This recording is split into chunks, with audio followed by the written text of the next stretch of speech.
the Quran gets owned. This is my latest series to this channel where I will debunk some of the most popular so-called scientific miracles. That's actually an oxymoron now that I think about it, in the Quran. Okay, so we all know that the Muslims are very fond of claiming that the Quran accurately describes human embryonic development and hence constitutes a scientific miracle in the Quran. Here are the verses that they primarily use to substantiate this claim. Okay, first we have 23:13, which states, "Then we placed him as a drop in a place of rest." 23:14, which they break up, which states, "Then we made the drop into a leech-like structure. Then we made out of the chewed lump and bones, and clove the bones and flesh. Then we developed out of it another creature, and he gave you hearing and sight and feeling and understanding." Then we have 32:9, which states, "Then out of a piece of chewed flesh, partially formed and partially unformed, and we caused whom we will to rest in the wombs for an appointed term." Then 39:6, which states, "He makes you in the wombs of your mothers in stages, one after another, in 3 veils of darkness." You know, whenever someone criticizes Islam, one of the most common arguments that is made is, "Oh, you're taking it out of context." Yet, context seems to go out the window when talking about miracles. For example, in 23:13 is a common verse to use, but what they fail to quote is a verse right before it, which is 23:12, which states, "Verily we have created man from a product of wet earth." Now, anyone with even a marginal understanding of embryology or science should know that this is wrong. There's absolutely no stage in which the embryo is a product of wet earth. They also conveniently left out 86:5-7, which states, "Now, let man but think from where he is created. He is created from a drop emitted proceeding from between the backbone and the ribs." Now, hopefully everyone knows that semen does not come from between the backbone and the ribs, but from your testes. Now, the most common Muslim defense to this is, "You don't know Arabic! You don't know Arabic! You don't know Arabic!" What that actually meant was the blood that makes the semen comes from the ribs. But this can easily be debunked if we look at the tafsirs. In case you don't know what tafsirs are, they are interpretation of what the verse actually meant, written by Muslim scholars who lived closer to the time of Muhammad.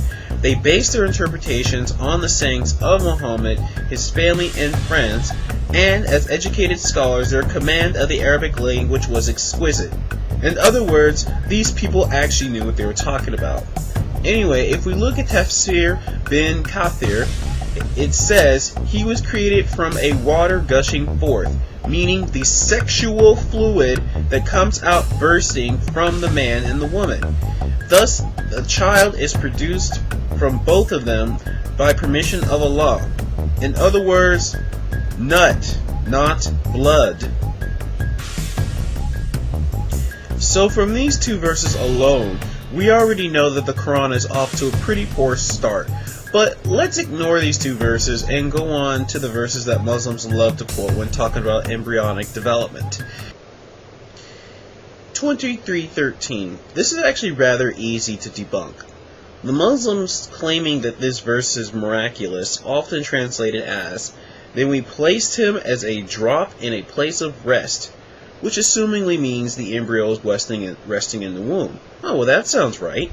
However, if we look at those good old tafsirs again, we see a different story.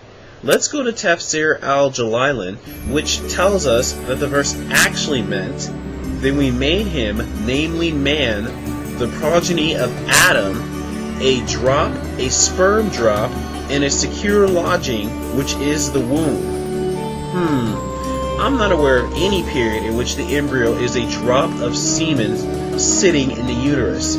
But then again, I'm not well versed in Arabic or embryology, so maybe I'm wrong. Next verse. 23:14.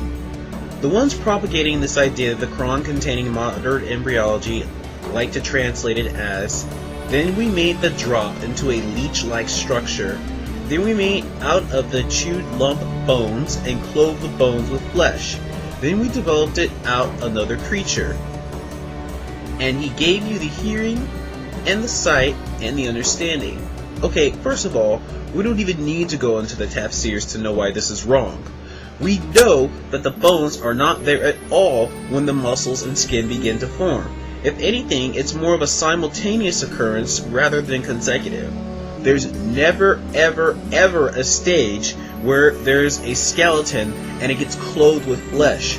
And we also know that Galen, who was a Greek doctor that lived around 500 years before Muhammad, made the exact same mistake. Now, many of you may be saying, well, how did Muhammad get this Greek knowledge? I'll give you a name. Harith bin Khalada. He was close to Muhammad. He was even the one who designated Abu Bakr's illness due to poisoning. He received his medical training in the Sassanid Empire, and as we all know, the Sassanids were well versed in Greco-Roman medicine. Okay, next verse. 32:9. Then out of a piece of chewed flesh, partially formed and partially unformed, and we cause whom we will to rest in the wombs for an appointed term. Okay, yeah, if I need to explain to you why this isn't a miracle, then I've got nothing for you. Next verse. The final verse, often touted to prove the miraculous nature of Quranic embryonic development, is 39:6. He makes you in the wombs of your mothers in stages, one after another, in 3 veils of darkness. Okay, the idea of embryonic development occurring in stages is nothing new. And for those of you who have been keeping up, should already know where he got this from: the Greeks. Hippocrates and Galen both describe embryonic development as occurring in stages. Well, that's enough ownage for one day. Stay tuned for more debunking of so-called scientific miracles in the Quran in my series, The Quran Gets Owned.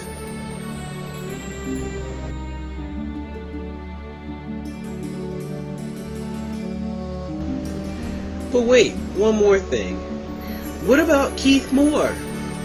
Many Muslims, when propagating the embryology of the Quran, quote Keith Moore as a leading Canadian scientist who made this statement.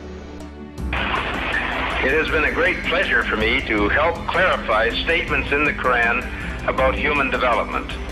It is clear to me that these statements must have come to Muhammad from God or Allah, because almost all of this knowledge was not discovered until many centuries later. This proves to me that Muhammad must have been a messenger of God or Allah. They are very fond of using this quote over and over. Besides this being an argumentum ad verecundium, logical fallacy, there are several concerns that I would like to point out.